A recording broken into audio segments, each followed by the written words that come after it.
4 years, my onion beds looked beautiful from the top. Tall green leaves. Strong stems. Lush growth that made me feel like I was doing everything right. I watered carefully. I fed them every few weeks. I checked them often. And after almost 90 days of tending, I would pull them up, only to find small, thin bulbs hiding under all that green. The tops looked healthy. But the bulbs were disappointing. Then one season, something changed. I stopped trying so hard. I did less. I stepped back. And at harvest time, the bulbs were massive. Round. Heavy in my hand. Full and firm. After watching this pattern repeat over several seasons, I began to understand what was happening. The change was simple. Almost quiet. But it made all the difference. And if your onions have been staying small, you're not doing anything wrong. Before explaining why this worked, it helps to understand how onions really grow. When we plant onions, what we see first is leaf growth. Green shoots pushing upward. That early growth feels like progress. We water them. We feed them. We encourage more leaves. And the plant responds. But onions do not form bulbs right away. First, they build a strong top. That leafy stage is the foundation. The plant gathers energy through those leaves. It builds strength above the soil before it begins swelling below. The shift happens later. It is triggered by daylight. As the days grow longer, especially in late spring or early summer, the onion receives a signal. That is when it begins forming the bulb. If we continue pushing leaf growth too strongly during that time, the plant keeps focusing upward. Too much nitrogen in the soil encourages more leaves instead of bulb size. It is easy to care too well. Many of us have been told that feeding often means better harvests. That can be true for some crops. But onions respond differently. They follow light and timing more than constant feeding. Understanding that pattern changes everything.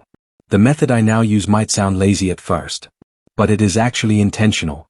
I plant the onions in prepared soil with compost mixed in gently. I make sure the soil drains well. After planting, I water them to help the roots settle. Then I mostly leave them alone. I do not feed heavily. I do not keep the soil overly wet once they are established. I allow the roots to search deeper for moisture. That quiet effort underground helps strengthen the plant. As the season moves forward and the daylight shifts, I reduce how much I interfere. I stop encouraging leafy growth. I allow a little natural dryness between waterings. Not harsh dryness. Just enough for the plant to shift its energy. This is not neglect. It is controlled restraint. The plant still receives care. But it is not constantly pushed. Sometimes, when we step back, the plant responds by focusing on what matters most. In this case, the bulb. One of the biggest changes I made was spacing. In the past, I planted onions too close together. It felt efficient. More plants in one bed. More potential harvest. But onions compete quietly underground. Their roots spread outward. If they are too close, they fight for nutrients and space. Each bulb stays smaller because it does not have enough room to expand. When I began spacing them about 4 to 6 inches apart, something shifted. The soil between them mattered. Air could move more freely above the ground. Sunlight reached each plant evenly. The bulbs had physical room to swell. This is one of the most common mistakes I see. Planting too close feels productive. But fewer onions with more space often produce larger bulbs. It is not about crowding the bed. It is about giving each plant dignity and room. Watering is another quiet factor. Early in the season, onions appreciate steady moisture. Not soaking wet. Not dry. Just consistent. This helps roots establish well. But once bulbing begins, too much water can slow the process. Wet soil late in the season may cause split bulbs or small growth. The plant continues to focus on survival instead of swelling. In warmer regions, where heat arrives early, it helps to reduce watering slowly. Do not stop suddenly.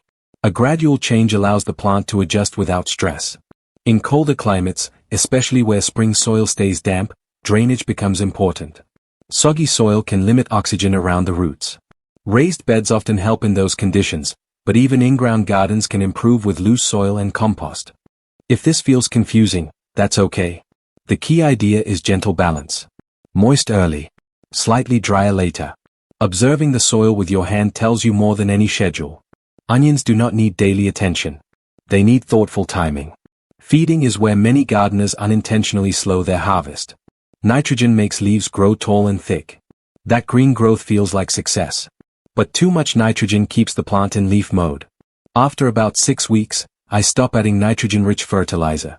In soil that already has compost, I often do not add any additional feeding at all.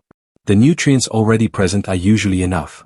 If the leaves are pale early on, a small amount of balanced fertilizer can help. But strong, dark green leaves do not always mean large bulbs later.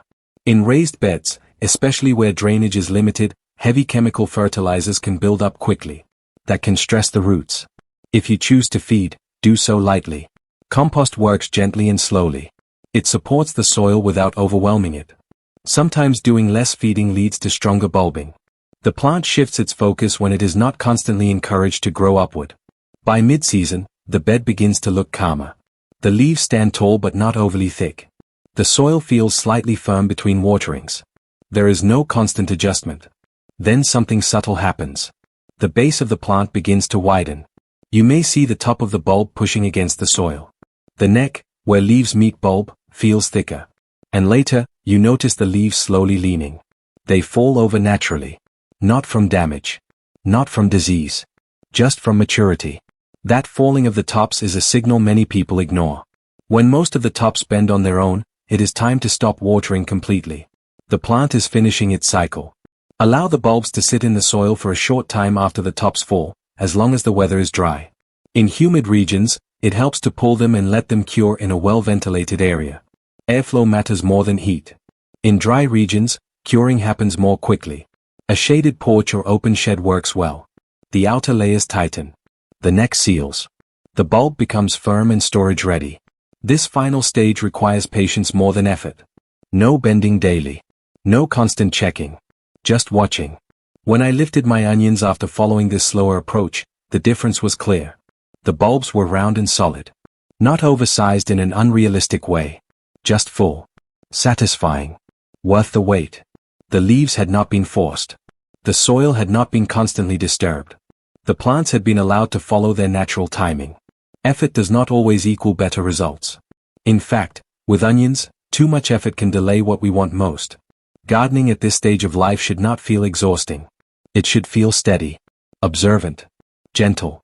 Onions are a good reminder of that. If your onions have stayed small in the past, you might simply be caring too much. You might be feeding at the wrong time. Or planting too close. Or watering too generously late in the season. None of that means you failed. It only means the plant followed the signals you gave it.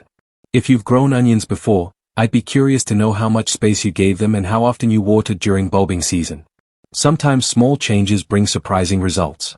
Over time, I have learned that plants respond to balance more than force. They respond to rhythm, to light, to space.